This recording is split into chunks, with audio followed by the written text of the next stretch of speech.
26 सालों के बाद इंग्लैंड में श्रीलंका का बजा डंका। अंग्रेजों के बैज बॉल को श्रीलंका ने लगा दिया लंका। जी हाँ, इंग्लैंड को 8 विकेटों से टेस्ट मैच हरा दिया है श्रीलंका ने, इतिहास रच दिया है।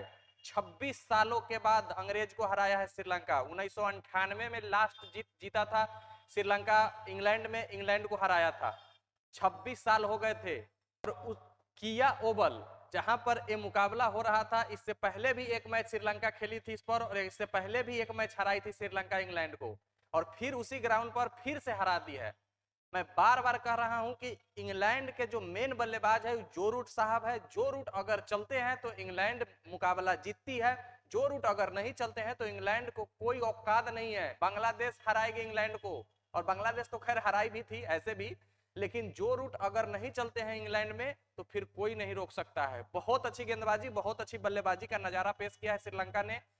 वो कहावत है ना दोस्तों कि चींटी जब पहाड़ पर चढ़ती है तो बार बार गिरती है नीचे, लेकिन जब कोशिश जारी रखती है तो एक न एक बार चढ़ ही जाती है, और वही हाल हुआ है श्रीलंका का।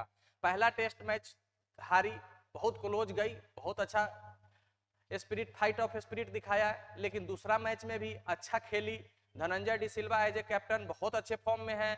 कमिंडू मेंडिस ने अच्छा खेला। पथुम निशंका, इतने अच्छे बल्लेबाज मिले हैं श्रीलंका को पथुम निशंका के रूप में, जो आपको याद होगा वर्ल्ड कप में दोहरा शतक बनाए हैं, और श्रीलंका के लिए मात्र एक बल्लेबाज है जो दोहरा शतक बनाने वाले पथुम निशंका है। और इस मुकाबले में भी, ओवल के इस मुकाबले में भी, जब श्रीलंका 8 विकेटों से जीती है तो पहला इनिंग में 51 गेंदों में 64 रन बनाए थे, जबकि बहुत कम स्कोर पर इनका 6 विकेट गिर गया था। वो तो 7वें विकेट के लेकर के पहली इनिंग में धनंजय डी सिल्वा और कमिंडू मेंडिस का पार्टनरशिप लगभग 100 के ऊपर का हुआ, तब जाकर के 263 रन बना और मात्र 62 रनों का लीड ले। लेकिन पथुम निशंका की बल्लेबाजी की जितनी तारीफ कीजिएगा उतना ही कम है। बहुत अच्छा बल्लेबाज मिला है, और जयसूर्या की जो कोचिंग है ये क्या लाजवाब है। बहुत जरूरत था जयसूर्या के कोचिंग को श्रीलंका टीम को, नहीं तो श्रीलंका की टीम बिखर रही थी, लेकिन उसको धीरे धीरे जोड़ करके जयसूर्या साहब ने एक कर दिया है। और पहले T20 सीरीज भारत से भले श्रीलंका हारी, लेकिन पूरा फाइट दिखाई श्रीलंका, लेकिन वही वनडे सीरीज भारत को हरा दी श्रीलंका, और आज और फिर टेस्ट मैच जीती है। भले सीरीज हार गई है, 2-1 से ही हारी है सीरीज श्रीलंका, लेकिन एक मैच जीतना भी अगर इंग्लैंड में जाकर के श्रीलंका के लिए अभी सोना पर सुहागा है। मतलब प्यासे को एक बूंद का सहारा है अगर आप इंग्लैंड में जाकर के अभी टेस्ट मैच जीत रहे हैं तो बहुत बड़ी बात है। हर बैच बॉल के घमंड में चूर इंग्लैंड को धरती पर लाने का काम कर दिया है श्रीलंका ने। भारत ने तो खैर 4-1 से हराया था, तो उस समय कहते थे कि भारत में हरा दिए, इंग्लैंड आओ बताएंगे। अरे इंग्लैंड तो हमारी एशिया की टीम जाकर के तुमको हरा दी, श्रीलंका हरा दी, अब तुम में वो दम नहीं रहा। अब इंग्लैंड, अब बस जो रूट को आउट करो और इंग्लैंड को पस्त कर दो, कोई डाउट नहीं है। कमिंडू मेंडिस की भी तारीफ करनी पड़ेगी। लहिरू कुमारा काफी अच्छी गेंदबाजी किए हैं। असिता फर्नांडो और विश्वा फर्नांडो ने सबने विकेट लिया है। मिली जुली शानदार प्रदर्शन के कारण ही श्रीलंका को यह जीत नसीब हुई है। धनंजय डी सिल्वा की कप्तानी में शानदार तरीके से श्रीलंका की टीम चल रही है। जब से जयसूर्या कोचिंग संभाला है श्रीलंका का, बहुत अच्छा श्रीलंका का गेम निखर करके आया है। वही हाल पाकिस्तान का होता, अगर पाकिस्तान के कोई कोच अच्छे मिल जाते तो पाकिस्तान की टीम को भी एकजुट करके खेलती, तो पाकिस्तान का टीम ऐसा नहीं है कि खराब है, श्रीलंका से तो कहीं बेहतर ही टीम थी पाकिस्तान का, लेकिन एकजुटता नहीं है, ग्रुपिंग है, गुटबाजी है।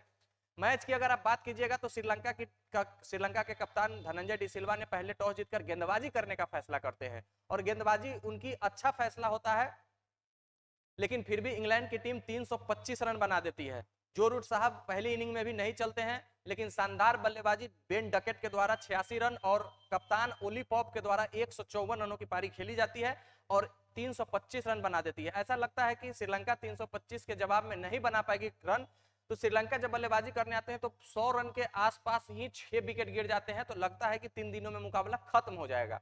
लेकिन फिर धनंजय डी सिल्वा और कमिंडू मेंडिस की शानदार पार्टनरशिप होती है और 263 रनों तक टीम को पहुंचाती है, और मात्र 62 रनों का लीड ले पाती है इंग्लैंड। फिर इंग्लैंड जब बल्लेबाजी करने आती है तो फिर धाराशायी सी हो जाती है। 72 रन पर 6 विकेट गिरने के बाद जेमाइमा स्मिथ जो उनके नए विकेट कीपर बल्लेबाज आए हैं, उनका 62 रनों के बाद 155 रन बनाकर ऑल आउट हो जाती है इंग्लैंड की टीम, और मात्र 219 रनों का टारगेट मिलता है श्रीलंका को जीतने के लिए। और पथुम निशंका की शानदार शतकीय पारी के बदौलत 127 रनों के बदौलत 8 विकेटों से मुकाबला आसानी से श्रीलंका जीत लेती है। श्रीलंका फिर जब चौथी इनिंग में बल्लेबाजी करनी आती है तो टुकुर टुकुर वाला गेम नहीं खेलती है, मार फार करके 102 का स्ट्राइक रेट से प्रथम निशंका खेलती है। 125 गेंदे में 127 रन बनाते हैं, मतलब मानना पड़ेगा बंदे में दम है। इंग्लैंड में जाकर इंग्लैंड के गेंदबाज को इतना अच्छा स्ट्राइक रेट से रन बनाया है। बैच बॉल तो श्रीलंका खेल गई है, इंग्लैंड क्या बैच बॉल खेलेगी। 125 गेंद में 127 रन प्रथम निशंका ने बना दिया है। इसी के फेवर में उनको मैन ऑफ द मैच का पुरस्कार मिला है। मैन ऑफ द सीरीज का पुरस्कार कमिंडू मेंडिस और जो रूट दोनों को साझा कर दिया गया है और 2-1 से सीरीज इंग्लैंड भले जीती है लेकिन दिल श्रीलंका जीत लिया है। और ये हमारे एशिया के लिए बहुत बड़ी खुशखबरी है कि आप इंग्लैंड, ऑस्ट्रेलिया, सेना कंट्री में जाकर अगर आप टेस्ट मैच जीतते हैं ना तो ये बहुत बड़ी उपलब्धि है। ये किसी वर्ल्ड कप के सेमीफाइनल से कम नहीं है कि आप अगर टेस्ट किसी टीम को दूसरे देश में जाकर खास करके सेना कंट्री में हराते हैं। तो पाकिस्तान को भी सीखना चाहिए श्रीलंका से कि कैसे श्रीलंका किसी टीम को हराती है। खैर देखना है श्रीलंका अपना गेम और कितना इंप्रूव कर पाती है कि नहीं। बेल, आपको वीडियो कैसा लगा कमेंट करके जरूर बताइएगा। जब तक के लिए बेस्ट ऑफ लक, धन्यवाद।